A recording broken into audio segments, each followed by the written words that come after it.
Welcome to Japanese Cooking 101. Today we are making vegetable gyoza. This is a vegetarian version of the popular dumpling dish, and you can either pan fry or deep fry like we are going to do here.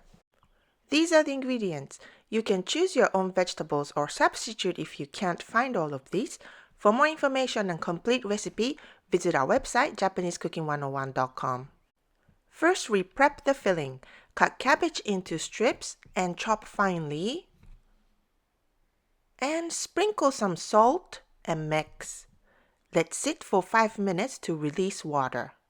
We do the same thing for onion. Chop finely and add some salt and let it sit. Now chop all other ingredients. Shiitake mushroom, Chinese chives called nira in Japanese, bamboo shoots. We are using canned bamboo shoots here. And now squeeze out water from cabbage, and we do the same for onion. Now we are going to mix everything. Add all the vegetables in a large bowl. Add grated ginger and garlic and seasonings, soy sauce, sake, and some sesame oil.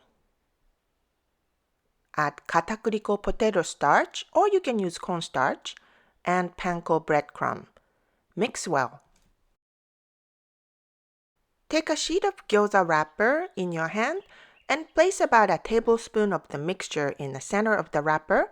Moisten the edge along the half of the skin and fold the other half to meet the moistened edge.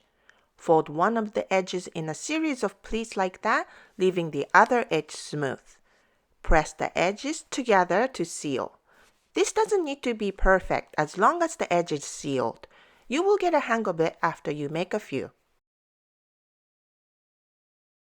Next, we are going to deep fry. Heat deep frying oil at medium-high heat and add gyoza one by one. Or you can also pan fry gyoza. Check our original gyoza recipe video for how to pan fry. Cook for a few minutes until they are golden brown. For dipping sauce, we mix equal parts rice vinegar and soy sauce. You can add chili oil or hot sauce if you like. This gyoza is vegetarian but with a full of flavor. We like the crispiness of the skin too. Great as an appetizer.